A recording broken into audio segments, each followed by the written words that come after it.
नमस्कार विद्यार्थी मित्रांनो, आपल्या यूट्यूब चॅनलमध्ये तुमचं स्वागत आहे. तुमच्यासाठी एक अतिशय आनंदाची आणि अतिशय महत्त्वाचं असं अपडेट घेऊन आलेलो आहे. तर बघा विद्यार्थी मित्रांनो, एक equal pay for equal work असा एक निर्णय लागलेला आहे. एक कोर्टामध्ये केस चालू होती. हरियाणा, पंजाब आणि हरियाणा कोर्टात एक हायकोर्टात एक केस चालू होती आणि ती equal pay for equal work याच्यावर आधारित होती. ती केस आपल्यासाठी कशी महत्त्वाची आहे ते आपल्याला बघायचं आहे. आपल्या शिक्षण सेवकांना किंवा कर्मचाऱ्यांना जे आता काम करत आहेत किंवा जे आता शिक्षण सेवक बनणार आहेत, त्यांच्यासाठी अतिशय महत्त्वाचा असा हा निर्णय आपण समजू शकतो. तो आपण काय आहे ते बघणार आहोत. त्याच्या अगोदर आपण सगळ्यात पहिले हे समजून घेऊया, की हा खटला काय होता, ही केस काय होती, त्याचा निकाल काय लागलेला आहे आणि तो निकाल आपल्या शिक्षण सेवक कर्मचाऱ्यांना कसा उपयोगात येणार आहे, त्यांना त्याचा फायदा कसा होणार आहे, हे आपल्याला आता या व्हिडिओच्या माध्यमातून बघायचं आहे. तर त्याच्या अगोदर विद्यार्थी मित्रांनो, जर तुम्ही आपल्या यूट्यूब चॅनलला सबस्क्राईब नसेल केलं, तर कृपया सबस्क्राईब करा, जेणेकरून तुम्हाला असे महत्त्वाचे अपडेट्स वेळोवेळी टाईमावर भेटत राहतील. तर चला, सगळ्यात पहिले मी तुम्हाला हे दाखवतो, की त्याची ऑफिशियल जी कॉपी आहेत, जो निकाल लागलेला आहे, त्याची मी तुम्हाला ऑफिशियल कॉपी दाखवतो. त्याच्यानंतर आपण त्याच्यामध्ये काय दिलंय ते बघूया. हे बघा, हे Puranchand versus Haryana urban development authority यांची ही केस चाललेली होती आणि ती कुठे चालली होती, तर high court of Punjab and Haryana at चंदीगडला. तर ही त्याची ऑफिशियल कॉपी आहेत. ही त्याची सगळं डिटेल्स दिलेली आहेत, की काय हिअरिंग झालेली आहे त्याच्याबद्दलची आणि त्याच्यातून काय कन्क्लुजन निघालेलं आहे. दोन्ही पार्ट्यांनी काय तिथे संवाद साधला आहे, कोर्टाला काय सांगितलेलं आहे आणि कोर्टाने फायनली काय कन्क्लुजन दिलंय त्या केसवरती, हे ह्या सगळ्या डॉक्युमेंटमध्ये दिलेलं आहे. हे बघा, जर तुम्ही शेवटी इथं बघितलं तर कन्क्लुजन आलेले आहेत. 12 आणि 13 नंबरचा जो पॉईंट आहे, 12, 13 आणि 14 नंबरचं हे कोर्टाने दिलेलं जजमेंट आहे किंवा ते कन्क्लुजन आहेत. तर हे खूप अतिशय महत्त्वाचं आहे. आपल्या जे शिक्षण सेवक आहेत त्यांच्यासाठी हे अतिशय खूप महत्त्वाचं असणार आहे. तर हे हे आहेत ऑफिशियल कॉपी. चला आपण बघूया, की याच्यामध्ये ॲक्चुअली काय होतं, काय त्याचं जजमेंट झालेलं आहे आणि ते कसं आपल्यासाठी महत्त्वाचं आहे. तर चला आपण एक एक अशाच प्रकारचा एक खटला मध्य प्रदेश सरकार विरुद्ध पण चालला होता. त्याची आपण एक व्हिडिओ मागे टाकलेली आहे. ती पण एकदा बघा. तोही याच खटल्यासारखा आहे. तो सेम ह्याच्यावर आधारित आहे. इक्वल पे फॉर इक्वल वर्कवरच आधारित आहेत. तर त्याचं बघा, आपण एक व्हिडिओ टाकलेली होती हायकोर्टचा ऐतिहासिक निर्णय म्हणून. तर ती पण एकदा जर नसेल बघितली तर तीही बघा. चला बघूया आपण आता या व्हिडिओमध्ये. तर हे बघा, की पूरणचंद नावाचे व्यक्ती होते. त्यांनी हरियाणा अर्बन डेव्हलपमेंट ऑथॉरिटी यांच्या विरुद्ध ती केस टाकलेली होती. इक्वल पे फॉर इक्वल वर्कसाठी. तर हा आपण ह्या व्हिडिओमध्ये बघूया, की केस डिटेल म्हणजे हा खटला नेमका काय होता, कोर्टाने काय निकाल दिला आणि आपल्या शिक्षण सेवकांना त्याचा कसा फायदा होणार आहे. तर चला सगळ्यात पहिलं बघूया, की हा खटला काय होता. थोडक्यात आपण बघूया, की ही केस होती Puranchand versus Haryana urban development authority. तर कोर्ट कोण होतं तिथं, पंजाब हरियाणा हायकोर्ट चंडीगड इथे ही केस होती. हा केसचा नंबर आहे, तुम्हाला व्हेरीफाय करायचं असेल तर किंवा तुमच्याकडे कॉपी हवी असेल तर तुम्ही याने डाउनलोड करून घेऊ शकतात. हे डिसिजन जे झालेलं आहे फायनल, ते 28 नोव्हेंबर 2025 ला झालेलं आहे, म्हणजे आत्ताच झालेलं आहे. आणि जे जज आहेत ते honourable mister justice Harpreet Singh Brar हे होते. तर त्याच्या पुढे बघूया आपण ह्या केसची पार्श्वभूमी, म्हणजे केस काय, कशी लढली गेली किंवा का लढली गेली ते बघूया आपण. हे जे पुरणचंद होते हे अकाउंट असिस्टन्स म्हणून जून 29 जून 1994 पासून डेली वेजेसवर यांची नेमणूक झालेली होती. ठीक आहे, म्हणजे ते अगोदर तिथे रिक्त पदे निघालेली असणार, त्यानुसार त्यांना अकाउंट असिस्टंट म्हणून घेतलेलं असणार आहे तिथे. पण जेव्हा त्यांना घेतलं तेव्हा त्यांना काय केलं, नियमित पदावर पूर्ण वेळ ते काम करत होते. पूर्ण वेळ काम करत होते, म्हणजे ते असं टेम्पररी बेसिसवर वगैरे काही असं नव्हतं. ते पूर्ण वेळ काम करत होते तिथे. त्यांना नियमित अकाउंट असिस्टंट सारखंच जे काम असायचं, ते सगळं काम ही लोक हे पुरणचंद करत होते. म्हणजे त्यांच्यासोबतचे जे अदर अकाउंट असिस्टंट होते, जे अगोदर लागलेले होते, त्यांच्यासारखंच काम होतं. त्यांचे इतकेच वर्किंग आवर्स होते. त्यांच्यासारखंच क्वालिफिकेशन होतं. पण त्यांना जे डेली वेजेस म्हणजे काय, त्यांना पगार पूर्ण नव्हता. डेली वेजेस म्हणजे काय, त्यांना पगार पूर्ण नव्हता. त्यांना जी सॅलरी मिळत होती कन्सॉलिडेटेड सॅलरी होती. म्हणजे जे बाकीच्या अकाउंट असिस्टंटला जी सॅलरी मिळायची तेवढी सॅलरी त्यांना नव्हती. म्हणजे आपलं जसं शिक्षण सेवक आता 3 वर्ष कमी पगारावर काम करतात, ती सेम केस इथं पण होती. त्यामुळे त्यांनी काय केलं, कोर्टामध्ये ही केस टाकली आणि त्यांनी केस काय टाकली, की मला नियमित कर्मचाऱ्यांसारखंच वेतन श्रेणी मिळावी. म्हणजे equal pay for equal work अशी त्यांनी ती केस टाकली. चला पुढे बघूया आपण. मग ती केस टाकल्यानंतर ही कुणावर टाकली त्यांनी, तर तिथल्या गव्हर्नमेंटवरती. तर मग ते गव्हर्नमेंटची ऑथॉरिटी होती. मग त्यांनी त्यांची बाजू काय मांडली, की त्यांनी सांगितलं की तुम्ही डेली वेजेसवर काम स्वीकारलं होतं. जेव्हा तुम्ही जॉइनिंग घेतली, तेव्हा तुम्ही डेली वेजेसवरती काम स्वीकारलं होतं. ह्या सगळ्या अटी तुम्हाला माहीत असूनही तुम्ही पुढे नोकरी कंटिन्यू केलेली आहे.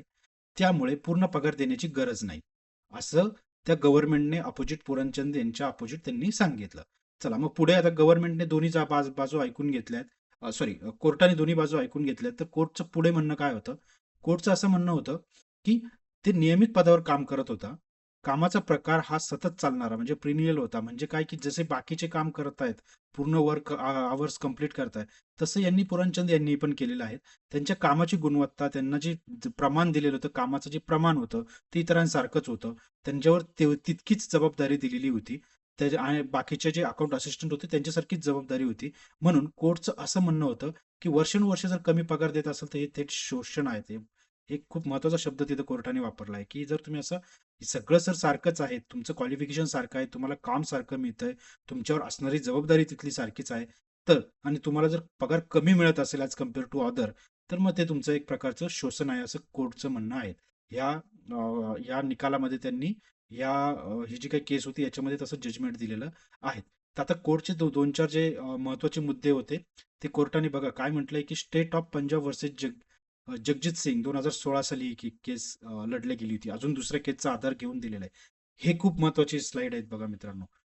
कोर्टने जेव्हा जजमेंट दिलंय या केसमध्ये त्यावेळेस त्यांनी मागच्या केसचे आधार घेतलेले आहेत. त्या केस मी इथे दिले आहेत.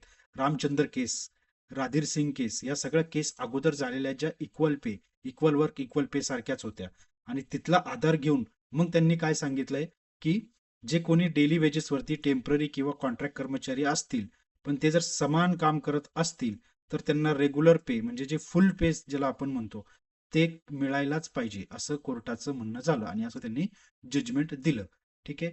आता हे झालं त्यांचं हे असं जजमेंट त्यांनी काढलंय कोर्टाने त्या बाकीच्या केसवरनं स्टडी करून असं जजमेंट काढलंय आणि कोर्टाने काय सांगितलंय बघा पुढे काय सांगितलं की अकाउंट असिस्टंटचा मिनिमम रेग्युलर पे द्यायला लागणार आहे.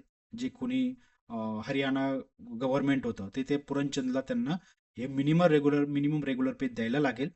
ज्या दिवसापासून ते अपॉइंट झालेले होते तेव्हापासूनचं एरियर्स म्हणजे थकबाकी द्यायला लागेल.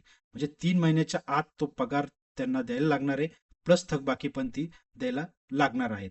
तर समान काम करून कमी पगार देणे हे संविधानातील आर्टिकल 14, 16 आणि 21च्या विरोधात आहे असं कोर्टाने तिथं सांगितलं. आता हे झालं त्या केसच्या विरोधात जी हरियाणामध्ये जी केस लढली गेली त्या केसबद्दल. मी हे सगळं डिटेल तुम्हाला का सांगितलंय कारण याचा फायदा आपल्या शिक्षक मित्रांना कसा होणार आहे ते आपल्याला बघायचं आहे पुढे. चला तर पुढे बघूया आता की शिक्षण सेवक किंवा आपले जे कर्मचारी आहेत त्यांना कसा उपयोग होणार आहेत आता. तर शिक्षण सेवकांसाठी एक 4-5 मुद्दे आहेत ते आपण बघूया. जर शिक्षण सेवक नियमित शिक्षकासारखेच काम करत असतील, रिक्त पदावर कार्यरत असतील, तर फुल पे म्हणजेच मिनिमम पे स्केल म्हणजे जे काही कमीत कमी ठरले गेलेलं आहेत, म्हणजे जे काही तुमचं आता 15,000 मिळतंय, पण जे काही फुल पे असेल, ते फुल पे मागण्याचा मजबूत आधार कुठून मिळतो आपल्याला? तर जी आत्ता आपण केस बघितली, ती केस. म्हणजे आपण आता 2 केस बघितल्या. मी मागच्या एका व्हिडिओमध्ये एम-पी स्टेटचं पण एक टाकलेलं होतं, एम-पी कोर्टाचं टाकलेलं होतं. आत्ता टाकलंय मी पंजाब आणि आता आपण जे डिस्कस करतोय ते पंजाब आणि हरियाणा हरियाणा यांच्याबद्दलचं आपण बसतोय. म्हणजे अशा 2 अशा स्ट्रॉंग केस झालेल्या आहेत. त्याच्यानुसार ह्या दोन्हींमध्ये पण काय म्हटलंय, की जर तुम्ही नियमित असे एम्प्लॉयी असाल, नियमित कर्मचारी असाल, रिक्त पदावर कार्यरत असतील, म्हणजे काय तुमच्या आता रिक्त पदाच्या जागा भरून तुम्ही तिथंच लागणार आहेत, बरोबर? असं जर असेल तर तुम्हाला फुल पे मिळायला पाहिजे. तर त्याचा हा मजबूत आधार आहे. म्हणजे आता जे आपलं कोल्हापूर कोर्टामध्ये याच्याबद्दल जी केस चाललेली आहेत, की शिक्षण सेवकांना फुल पे मिळायला पाहिजे. आपले जे बांधव त्याच्यासाठी काम करत आहेत. तर त्यांच्यासाठी म्हणजे हे जे आपले वकील असतील त्यांच्यासाठी हे खूप स्ट्रॉंग झालं. ऑफकोर्स त्यांना हे आता गोष्टी सगळ्या माहीत झालेल्याच आहेत. तर त्यांना आता याचा आधार वापरता येणार आहे, की बाबा ह्या ज्या 2 केस झालेल्या आहेत, हे जे 2 आत्ता जस्ट निर्णय दिलेले आहेत बाकीच्या स्टेटमध्ये जे जजमेंट आलेले आहेत, त्याच्यावरून आमची शिक्षण सेवकांची पण सेम स्थिती आहे. तर त्यांना सुद्धा आता फुल पे मिळायला पाहिजे. चला पुढचा पॉइंट आपण बघूया. की जे कॉन्ट्रॅक्टवरती असतील किंवा कायम नियमित कर्मचाऱ्यासारखेच असतील तर त्यांना मिनिमम रेग्युलर पे मिळू शकतो. दुसरं आहे फिक्स पे मिळायला पाहिजे असं कोर्टानेच सांगितलंय. कोर्टाने स्पष्ट सांगितलंय की fix pay is equal to equal pay असायला पाहिजे. नसेल तर तो बेकायदेशीर आहे असं त्यांनी सांगितलेलं आहे. असे पॉईंट हे अजून 2 पॉईंट अजून मांडता येणार आहेत. एरियर्स मिळण्याची शक्यता पण नाकारता येत नाही. हे पण आपल्याला टाकायला लागणार आहे तिथे. म्हणजे जे आता आपली कोल्हापूर कोर्टात केस चालू आहे, तिथे आपण हे सांगू शकतो, की जे आपले शिक्षण सेवक आहेत, जे 2 वर्ष, 3 वर्षापासून काम करत आहेत, त्यांना एरियर्स पण मिळायला पाहिजे. जेव्हापासून ते अपॉइंट झालेले असतील, तेव्हापासूनचा जो फरक असतो, पगारातला जो फरक असतो, त्याला थकबाकी म्हणून, एरियर्स म्हणून ते मागता येऊ शकतं. ठीक आहे. त्याच्यापुढे काय आहेत, की हा एक स्ट्रॉंग लीगल रेफरन्स आहेत. ह्या ज्या 2 केसेस आहेत, तो अगदी स्ट्रॉंग लीगल रेफरन्स म्हणून आपल्याला वापरता येणार आहेत, की जे आपले शिक्षण सेवक आहेत त्यांना 3 वर्ष ॲज अ शिक्षण सेवक नकोय. त्यांना तो फुल पेमेंट मिळायला पाहिजे. तर असे हे पॉइंट आहेत. तर याच्यामध्ये काय बघा, की फायनल मेसेज आपल्याला याच्यातून हाच घ्यायचा आहे, की बाबा किंवा आपल्या आपल्या ज्या वकील आपले केस करत आहेत, त्यांना हेच आहेत, की बाबा प्रोबेशन असेल, कॉन्ट्रॅक्ट असेल, डेली वेजेस असेल आणि कमी पगार देणे म्हणजे शोषण आहे. संविधान हे कर्मचाऱ्यांसोबत आहेत. हे आपल्याला ह्या 2 जजमेंटवरून आपल्याला ते समजून येत आहेत विद्यार्थी मित्रांनो. तर चला विद्यार्थी मित्रांनो, ही इन्फॉर्मेशन तुम्हाला कशी वाटली? कृपया चॅनलला सबस्क्राईब करा जेणेकरून तुम्हाला अशा नवनवीन अपडेट्स तुम्हाला मिळत राहतील. धन्यवाद विद्यार्थी मित्रांनो.